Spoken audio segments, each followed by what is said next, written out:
Selamat pagi, salam sejahtera. Terima kasih karena bersama dengan saya di Nazilin Unity Channel. Kali ini isunya memang luar biasa hebat. Bekas Menteri Agama Muhyiddin akhirnya memperjelaskan isu anak dapat beasiswa MAIWP.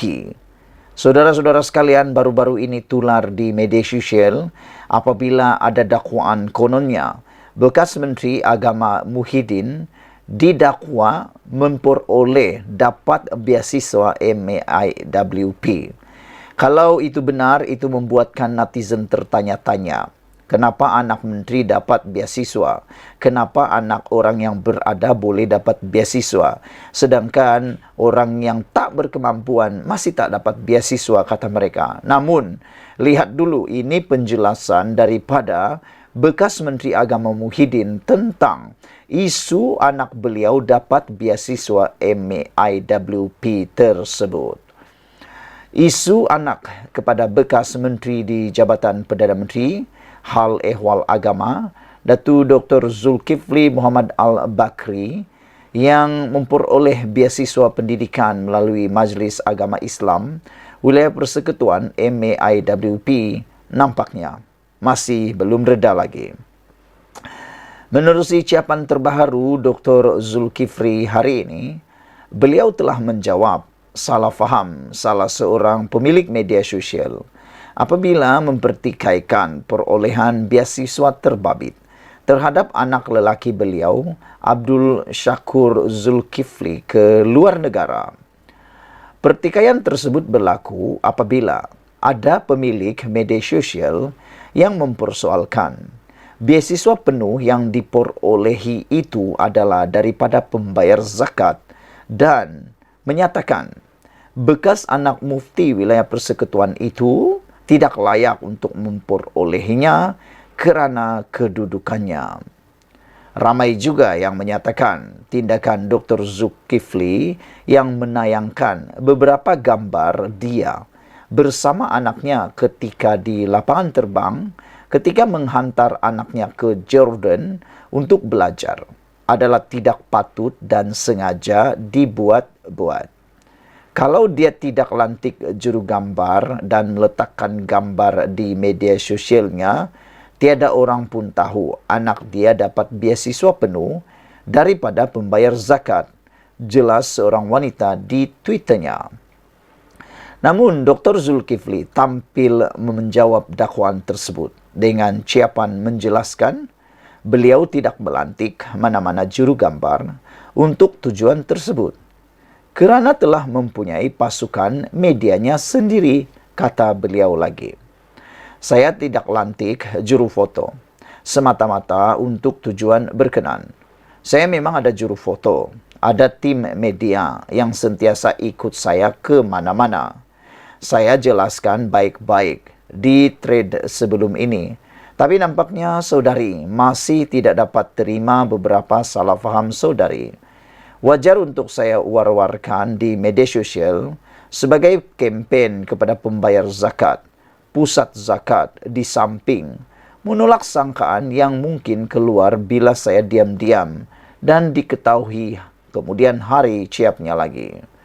Terdahulu, Abdul Syakur yang merupakan pelajar cemerlang dalam sijil pelajaran Malaysia SPM dengan memperoleh 7 A+ dan 1 A bulat di Pondok Moden Al-Abakira MAIP MAIWP telah memperoleh beasiswa penuh untuk melanjutkan pelajarannya di University Jordan dalam bidang fiqh dan usul fiqh. Sebagai pengasas Pondok Moden Al-Abakira, Dr. Zulkifli turut berbangga dengan perkembangan para pelajar dan juga alumni-nya yang bertaburan di universiti awam dan luar negara. Saudara-saudara sekalian, itulah penjelasan daripada bekas Menteri Agama Muhyiddin tentang situasi dan juga isu panas berkaitan anak beliau yang telah mendapat beasiswa MAIWP. Apapun yang terjadi, kita ucapkan tahniah kepada anak beliau ini yang telah mendapat 7 A+. Kalau dia memang layak, memang layaklah. Sekian dulu untuk kali ini. Jangan lupa tinggalkan komen Anda, sila tekan butang subscribe. Bye-bye. Selamat pagi, salam sejahtera. Terima kasih karena bersama dengan saya di Nazilin Unity Channel. Apa kabar Anda semua? Bolehkah kita bersorak bersama-sama? Hore, hore, hore, hore. Macam menonton bola sepak lah pula. Tapi tak apalah. Kita ingin menyanjung, kita ingin memuji Perdana Menteri kita, Datuk Seri Anwar Ibrahim, atas kehebatan beliau lantang bersuara di peringkat antarabangsa, lantang menyuarakan hak-hak orang-orang di Asia Tenggara, khususnya Malaysia, dan yang lebih hebat lagi, membabitkan agama Islam itu sendiri. Kalau selama ini Anwar Ibrahim dilihat dengan sebelah mata, kononnya tidak akan menyebabkan pemerintahan pentadbiran yang lebih liberal, itu semua kini hanya tinggal menjadi mainan politik semata-mata. Ini kerana Anwar Ibrahim telah membuktikan bahawa beliau ialah pemimpin agama Islam yang luar biasa, dihormati di persada antarabangsa, bukan sekadar di Malaysia seperti orang-orang yang lain, hanya hebat berkokok di kandang sendiri, berkokok di tanah Malaysia sendiri, tetapi antarabangsa tidak dapat melihat mereka, ditutup mata kerana tidak menghormati atau tidak dihormati sepenuhnya, berbanding Datuk Seri Anwar Ibrahim yang mana benar-benar disanjung tinggi oleh antarabangsa. Manakan tidak, di Amerika Syarikat dalam persidangan Pertubuhan Bangsa-Bangsa Bersatu UNGA, Anwar Ibrahim telah pun dijemput berjumpa dengan pemimpin-pemimpin Islam seluruh dunia. Hebat kan? Itulah kehebatan Datuk Seri Anwar Ibrahim. Yang orang kata liberal dan macam-macam itu semua tidak berguna. Itu semua adalah kata-kata yang sengaja mahu memperkecil-kecilkan Anwar Ibrahim. Yang hairan, di Malaysia ada orang yang memperkecilkan Anwar Ibrahim, tapi di mata dunia begitu besarnya Anwar Ibrahim dihormati. Dan ini dibuktikan pula. Ini Anda boleh share kepada ramai orang. Dibuktikan pula apabila Anwar Ibrahim, Perdana Menteri kita yang kita sayangi, Perdana Menteri yang ke-10 ini, 9 kali menerima tepukan gemuruh di PBB. 9 kali. Kalau sekali bolehlah, tak apalah kan. Itu biasa-biasa. 2 kali, biasa-biasa lagi. 3 kali ada hampir luar biasa. Kalau 4 kali, dahlah luar biasa. Kalau 5 kali, amat luar biasa. Kalau 6 kali, teramat luar biasa. Kalau 7 kali, luar biasa, magic. Kalau dah 8 kali, entahlah apa nak cakap lagi, itu dah sangat luar biasa. Kalau 9 kali, tak tahulah nak cakap apa lagi. 9 kali tak dapat tepukan gemuruh di luar negara, apalagi di PBB, itu bukan perkara yang mudah. Tepukan orang di PBB itu bukan perkara yang mudah Anda dapat. Hanya orang-orang besar, hanya orang-orang yang luar biasa berucap yang akan dapat tepukan gemuruh itu di persidangan terbesar dunia tersebut. Dan saya fikir tidak mustahil satu hari nanti dalam masa terdekat ini Anwar Ibrahim boleh dinobatkan, diberikan hadiah Nobel keamanan. Siapa sangka, kan? Dan siapa boleh menafikannya? Mungkin satu hari nanti dia akan diberikan hadiah Nobel keamanan. Kita berdoa untuk itu supaya Datuk Seri Anwar Ibrahim boleh menerimanya. Semalam 9 kali Anwar Ibrahim terima tepukan gemuruh di PBB. Perdana Menteri Datuk Seri Anwar Ibrahim menerima tepukan gemuruh 9 kali semasa menyampaikan kenyataan negara. Anggota delegasi Malaysia yang turut sama menyertai beliau, Datuk Puan Zarkasi, mencatatkan bibit tersebut di dalam hantaran Facebooknya. Beliau mahu PBB committed menyelesaikan konflik antarabangsa hari ini, terutama bila beliau menyentuh konflik Rusia-Ukraine, Islamofobia dan Better World for Tomorrow. Perdana Menteri ke-10 menyentuh berbagai isu penting termasuk Low Carbon and Renewable Energy Roadmap. Perdana Menteri ke-10 turut menjelaskan konsep kerajaan madani dan betapa pentingnya menghadapi cabaran rasisme bentuk baru. Wah, ini memang luar biasa. 9 kali dapat tepukan di peringkat antarabangsa. perjumpaan besar seperti ini, yaitu di PBB, bukankah itu hebat? Tapi ada juga orang yang berucap dalam persidangan PBB, jangankan nak dapat tepukan gemuruh, nak cakap dalam bahasa Inggris pun terkontang-kontang, tak tahulah boleh dapat tepukan atau tidak. Anda nilailah sendiri. Sekian dulu untuk kali ini. Jangan lupa tinggalkan komen Anda. Sila tekan butang subscribe Malaysia kita punya. Kita juga sama-sama cintai Malaysiaku. Bye-bye. Selamat pagi, salam sejahtera. Terima kasih kerana bersama dengan saya di Nazilin Unity Channel. Pilihan raya pelanggai tidak lama lagi akan dilaksanakan atau dibuat. Namun demikian, bukan itu yang mengejutkan kita. Menurut sumber, akan ada rombakan kabinet selesai atau seusai PRK pelanggai. Yang kita nak tahu ialah siapa menteri kabinet yang akan reshuffle, atau adakah menteri kabinet yang akan turut dipecat. Dengan kata petik dipecat kerana ditukar oleh orang lain. Kerana sebelum ini ramai juga yang cakap-cakap bahawa ada dalam kalangan menteri kabinet yang tidak perform sepenuhnya. Adakah Anwar Ibrahim sudah membaca dan menghidu perkara tersebut? Sebagai rakyat Malaysia, kita mahukan kabinet yang benar-benar berfungsi dan tidak ada seorang pun ahli kabinet yang tidak berfungsi, tidak perform secara penuh. Namun, kita menantikan perkara tersebut. Spekulasi rombakan kabinet akan dibuat oleh Perdana Menteri Datuk Seri Anwar Ibrahim bertiup kencang dan ia dijangka berlaku seusai pilihan raya kecil pelanggai pada 7 Oktober ini. Menurut satu laporan media yang memetik kata-kata pemimpin DAP yang enggan dinamakan, Anwar akan menilai prestasi calon gabungan Pakatan Harapan BN sebelum membuat rombakan kecil di dalam kabinet. Saudara-saudara sekalian, saya setuju kalau ada rombakan dibuat. Kerana mungkin ada keperluan bagi menguatkan lagi jentera pentadbiran kabinet Anwar Ibrahim. Supaya mana-mana yang tidak perform dapat digantikan dengan segera. Jangan ditunggu sehingga bertahun-tahun. Dan selain daripada itu, ia juga menjadi penanda aras kepada menteri-menteri yang lain, kabinet-kabinet yang lain, supaya lebih bekerja keras. Kerana mereka sedar, kalau mereka tidak perform, kalau mereka goyang kaki, kalau mereka hanya duduk-duduk dan tak membuat kerja dengan sepenuh hati, all out, maka mereka juga berpotensi untuk ditendang daripada kabinet tersebut.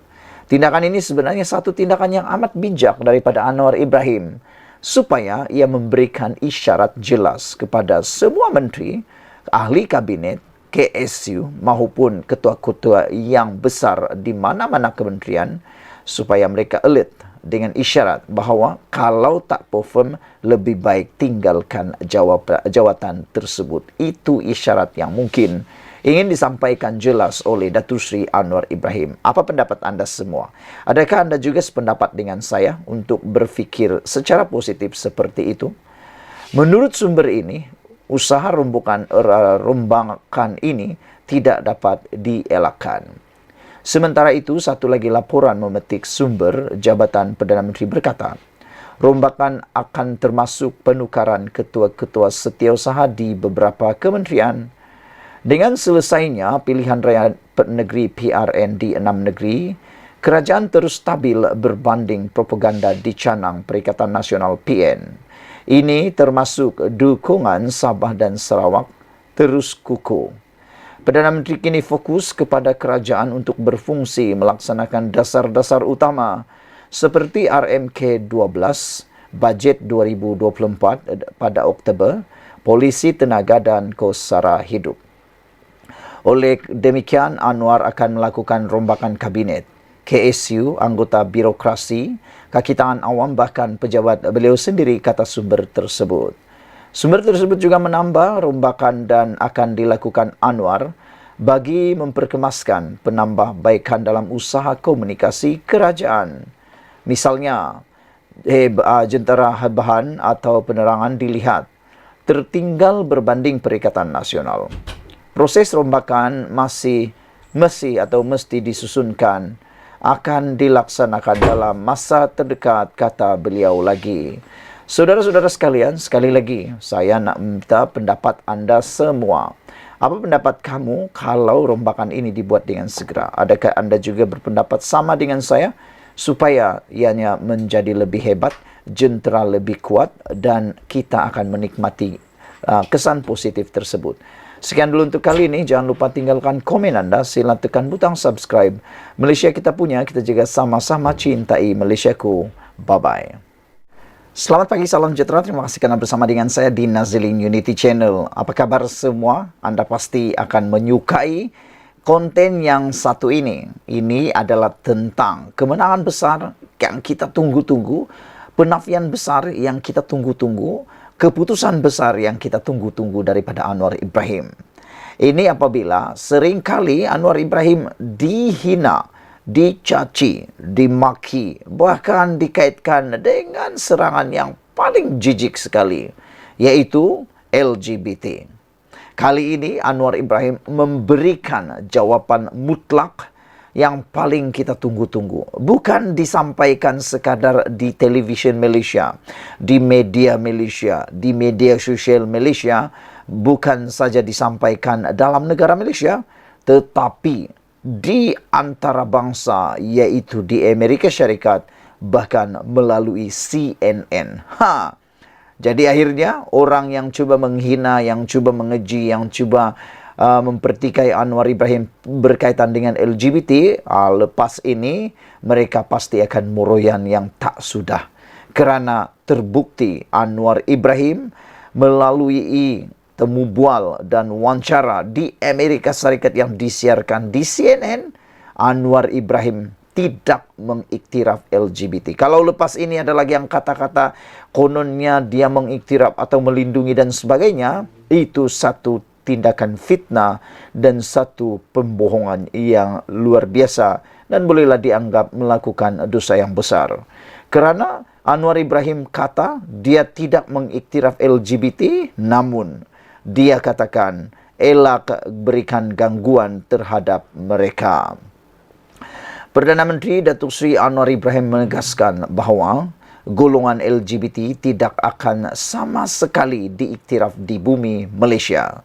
Tahniah Anwar Ibrahim kerana memberikan keputusan muktamad sah daripada mulut beliau sendiri. Namun demikian, selain daripada beliau tidak mengiktiraf LGBT di bumi Malaysia, beliau tetap menghormati hak peribadi manusia itu sendiri. Apabila Anwar Ibrahim kata, elak ganggu terhadap mereka. Pada masa yang sama, kata Anwar Ibrahim, gangguan terhadap kumpulan ini perlu dielakkan sama sekali. Makna kata, kita tidak mengiktiraf, agama tidak mengiktiraf, bahkan kalau boleh kita nak mereka bertaubat dengan segera. Tetapi kalau itu ada, jangan diganggu, kata Datuk Seri Anwar Ibrahim. Elakkan diganggu sama sekali. Undang-undang baik untuk Muslim dan bukan Muslim, termasuk Hindu dan Buddha, mempunyai konsensus tidak menerima ini di negara ini, kata Datuk Seri Anwar Ibrahim. LGBT, aksi mereka di tempat awam terbuka, tetapi apakah kita mengganggu mereka? Itu persoalan lain, kata Datuk Seri Anwar Ibrahim. Saya tidak menyokong usaha mengganggu mereka. Isu jam switch tiada dakwaan dibuat, tegas Anwar lagi. Beliau berkata demikian semasa diwawancara Kristen Amanpour di dalam rancangan Bual Bicara Amanpour yang disiarkan di CNN. Amanpour membangkitkan persoalan itu dalam konteks jam switch yang dirampas oleh Kementerian Dalam Negeri. Syarikat Jam Antarabangsa tersebut telah memfailkan semakan kehakiman untuk mencabar rampasan tersebut. Amanpour menyatakan kaki tangan syarikat tersebut diugut dengan hukuman penjara selama 3 tahun. Kata Anwar Ibrahim, saya tidak boleh mempertahankan kesemua tindakan pihak penguatkuasa. Adakah anda mahu melihat perubahan dalam tindakan penguatkuasaan? Tanya Amanpour. Kata Anwar Ibrahim, dia menjawab, tentu saya menghormati konsensus rakyat, tetapi ia tidak boleh dilihat sebagai gangguan, kata Anwar Ibrahim. Aman Po kemudian berhujah bahawa perbuatan liwat membawa hukuman penjara 20 tahun dan Anwar sewajarnya sensitif terhadap perkara tersebut, memandangkan beliau sendiri berdepan dan dipenjarakan di atas tuduhan tersebut. Anwar Ibrahim kata, ya, saya telah pun menyatakan kita perlu menyemak semula undang-undang, kata beliau. Ia tidak boleh disalahgunakan. Dalam kes saya, ia digunakan untuk pendakwaan terpilih politik, kata Anwar Ibrahim. Akhirnya, kita perlu menghormati sentimen umum rakyat Malaysia. Adakah ini bermakna ada amalan tidak tanya, tidak jawab soal Aman Po? Anwar Ibrahim jawab, kita memang perlu bertoleransi, tapi isu terhadap golongan LGBT ialah gangguan. Ia perlu dielakkan, kata Datuk Seri Anwar Ibrahim lagi. Itulah dia jawapan yang cukup lantang, cukup berani dan cukup luar biasa daripada Anwar Ibrahim. Bijaknya Anwar Ibrahim menengani media bukan saja di Malaysia tetapi media antarabangsa. Siapa kata Anwar Ibrahim adalah pemimpin yang tidak hebat? Dia adalah pemimpin yang terbaik setakat yang ada sehingga kini di Malaysia. Lihat saja kepada pemimpin-pemimpin yang lain, perdana yang lain, belum ada, ataupun kalau ada pun belum sehebat Anwar Ibrahim. Dan lebih mengecewakan ada Perdana Menteri yang jangan kata nak berhadapan dengan CNN, nak berdepan dengan media Malaysia pun tak berani. Sekian dulu untuk kali ini. Jangan lupa tinggalkan komen anda. Sila tekan butang subscribe. Malaysia kita punya, kita juga sama-sama cintai Malaysiaku. Bye-bye.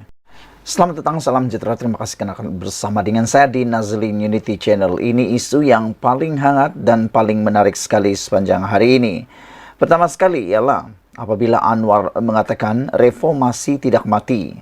Kerana seringkali kebelakangan ini, Datuk Seri Anwar Ibrahim bahkan parti gabungan Pakatan Harapan diejek dan dicemu, khususnya oleh Khairi Jamaluddin juga, apabila beliau mengatakan bahawa reformasi kini berubah kepada reformati.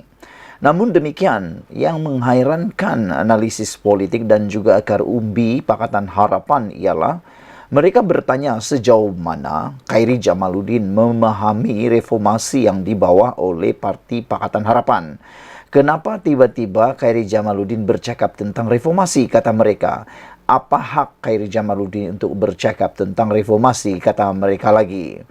Perdana Menteri Anwar Ibrahim berkata, hakikat bahawa ahli partinya sendiri bebas mempersoalkan dasar dan tindakan kerajaan adalah bukti jelas bahawa pentadbirannya tidak meninggalkan agenda reformasi yang dijanjikan selama ini. Beliau berkata demikian semasa menjawab soalan Christian Aman Po dari CNN mengenai kritikan oleh ahli partinya sendiri, ahli Parlimen Pasir Gudang, Hassan Abdul Karim, yang mendakwa bahawa Anwar telah meninggalkan agenda reformasinya mengenai usaha membenteras rasuah. Lihatlah dari sudut positif, seorang ahli dari parti saya sendiri menyuarakan kritikan terhadap saya. Ia adalah proses yang sangat demokratik, kata Anwar Ibrahim lagi. Kritikannya mengenai isu itu, apa yang anda kira saya perlu lakukan? Adakah saya kemudian mengarahkan sahaja Peguam Negara supaya mengubah keputusannya? Kata Anwar Ibrahim. Ini menunjukkan Datuk Seri Anwar Ibrahim tidak sama sekali mencampuri urusan mahkamah maupun Peguam Negara. Kalau Anwar Ibrahim melakukan itu, pastilah mungkin perubahan keputusan mahkamah berubah. Tetapi apabila tidak ada perubahan, makna kata Anwar Ibrahim memang telah pun melakukan reformasi seperti yang telah dinyatakannya sebelum ini. Wawancara dengan Aman Po yang berlangsung di New York disiarkan oleh CNN pada pukul 1 pagi waktu tempatan. Terdahulu, Anwar yang berada di New York sejak Khamis telah menyampaikan ucapan di Perhimpunan Agung Pertubuhan Bangsa-Bangsa Bersatu UNGA ke-78 buat kali pertama sebagai Perdana Menteri pada Jumaat. Perdana Menteri juga ditanya mengenai kes mahkamah yang melibatkan Menteri Besar Kedah Muhammad Sanusi Maknor yang didakwa kerana membuat kenyataan berbau hasutan terhadap Sultan Selangor, dan Aman Poh turut mempersoalkan sama ada ia sekali lagi bertentangan dengan agenda reformasi yang dijanjikan. Sistem raja ada tata caranya, kata Anwar Ibrahim. Saya rasa ada keperluan untuk melindungi institusi itu. Itulah yang rakyat putuskan sejak negara memperoleh kemerdekaan. Itulah sistem yang kami warisi, kata Anwar Ibrahim. Apabila seseorang itu disifatkan menghina rakyat raja dan pertuduhan itu diputuskan oleh peguam negara, saya maksudkan ada undang-undangnya sehingga kita dapat pindah undang-undang itu tetap ada, kata Anwar Ibrahim. Anwar berkata, walaupun beliau sendiri dihina setiap hari, tiada sesiapa yang didakwa dengan pertuduhan menghina. Namun apabila anda sentuh mengenai raja-raja, sultan, kami ada undang-undang mengenainya, kata Datuk Seri Anwar Ibrahim. Saya tidak boleh dikritik kerana tindakan pendakwaan itu. Ia keputusan mereka, iaitu pendakwa, terutama apabila menyentuh mengenai raja-raja. Jika isunya ialah kritikan terhadap Perdana Menteri dan Perdana Menteri mengambil tindakan, maka ia adalah sah. Kritikan anda adalah sah. Jika tidak, kita perlu menerimanya, kata beliau lagi. Anwar berkata, setakat ini tiada siapa yang didakwa kerana mengkritik Perdana Menteri atau kerajaan.